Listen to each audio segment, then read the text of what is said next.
इस वीडियो में हिंदी भाषा का प्रयोग किया गया है। कहानी का शीर्षक है कहानी भारत की। ये है कहानी इंडिया की सिंधु घाटी सभ्यता से लेकर सन 1947 की आज़ादी तक की। वैसे तो भारत में इंसान कुछ 55,000 साल पहले आ गए थे अफ्रीका से, लेकिन इंसानी बस्ती और सभ्यता के सबूत 5000 ईसा पूर्व की सिंधु घाटी सभ्यता से मिलते हैं। मौजूदा सबूत के हिसाब से 2500 से 1900 ईसा पूर्व में सिंधु घाटी सभ्यता आज के पाकिस्तान से लेकर पश्चिम भारत तक फैली थी। मोहनजोदड़ो, हड़प्पा, धोलावीरा जैसे बड़े शहरों में कृषि, शिल्पकला और व्यापार प्रचलित थे। सिंधु घाटी सभ्यता के पतन के बाद 2000 से 500 ईसा पूर्व में वेदों का जन्म हुआ। इस दौरान माना जाता है कि पंजाब और गंगा नदी के उत्तर में वैदिक संस्कृति का पालन होता था। 6ठी सदी ईसा पूर्व में छोटे राज्यों ने, जो गंगा के मैदान और उत्तर पश्चिमी भागों में राज्य करते थे, उन्होंने खुद को 16 महाजनपदों में एकत्रित कर लिया था। लेकिन 3री सदी ईसा पूर्व में मगध राज्य ने मौर्य साम्राज्य में इन महाजनपदों को जोड़ लिया था।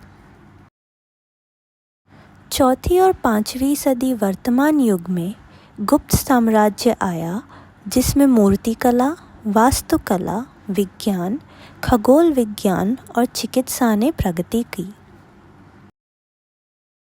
काफ़ी शहर बसे मंदिरों के चारों तरफ, जिनसे भारत में शहरीकरण की शुरुआत हुई 8वीं और 9वीं सदी वर्तमान युग में। इनमें से कुछ प्रसिद्ध शहर हैं तंजावुर, तिरुपति, मदुरई और वाराणसी, जो अपनी भक्ति भाव और संस्कृति के लिए लोकप्रिय हैं। 16वीं सदी में मुगलों का राज उत्तरी भारत में रहा। इस समय के बहुत से स्मारक जैसे कुतुब मीनार, ताजमहल आदि अभी भी जिंदा रखे हैं मुगलों का इतिहास। फिर 18वीं सदी में बहुत सी यूरोपीय व्यापारिक कंपनियां आईं, जिनमें से एक ईस्ट इंडिया कंपनी भी थी, जिन्होंने बहुत सारी तटीय चौकियां बसाईं। 19वीं सदी वर्तमान युग के उत्तरार्ध में अंग्रेज़ों द्वारा भारत में रेलवे, नहरें और टेलीग्राफ की शुरुआत की गई। कृषि और प्रौद्योगिकी में भी प्रगति हुई। फिर पहला विश्व युद्ध हुआ, जिसमें भारत में भारतीय स्वराज्य के लिए बगावत शुरू हुई। फिर आया दूसरा विश्व युद्ध, जिसके बाद अधिक विरोध और संघर्ष के बाद सन 1947 में भारत को आज़ादी मिली, जिसमें भारत का विभाजन भी हुआ।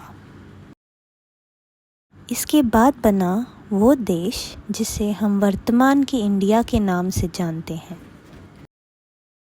तो ये थी कहानी मेरे भारत की, मेरे इंडिया की।